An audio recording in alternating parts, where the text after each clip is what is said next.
isn't what I'd see. The sky's not blue and the fields not green. Charity was established 12 years ago, essentially by somebody who was a survivor and recognised that there was no service for adults who had been sexually abused as children, and felt there was a necessity for that, certainly in this area but all over the world.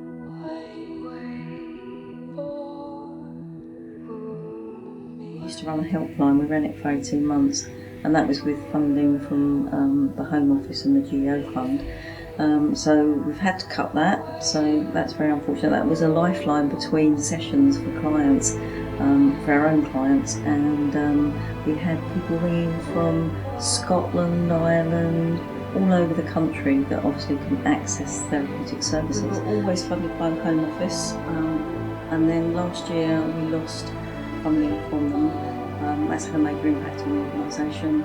At the moment we are very fortunate that the Bromley Trust is interested in us as an organisation, and there's another trust fund called JAC who are funding a specific project where we're going to be working with young girls between the ages of 15 to 25, specifically around culture issues, drugs, gangs. Our youngest client at the moment is 16, our oldest is 80. We see both males and females. We've got counsellors here that speak other languages, so we can actually counsel in other languages: Greek, Lithuanian, Russian, Gujarati, and a British Sign Language. Within 1 in 4, people can come for a period of 2 years. So initially they would come and they would have a consultation. So they would sit with either one of the counsellors or the administration that is a counsellor as well, and they would go through a little bit of background history, medical history, so you get an understanding of where the client is coming from and what their needs are.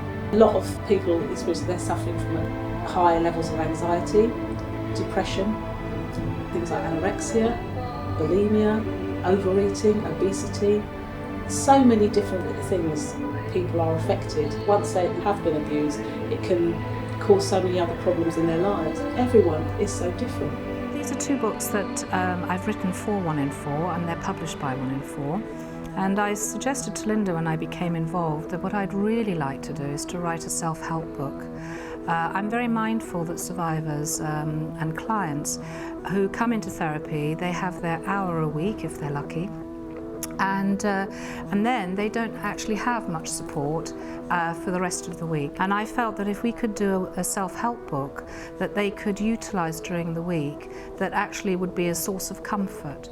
So this book, and I'm really proud of it, because to write it in an accessible way that actually all survivors can understand, irrespective of their background, their ethnicity, their language, and to be told that it's actually been a source of comfort is an enormously beneficial thing.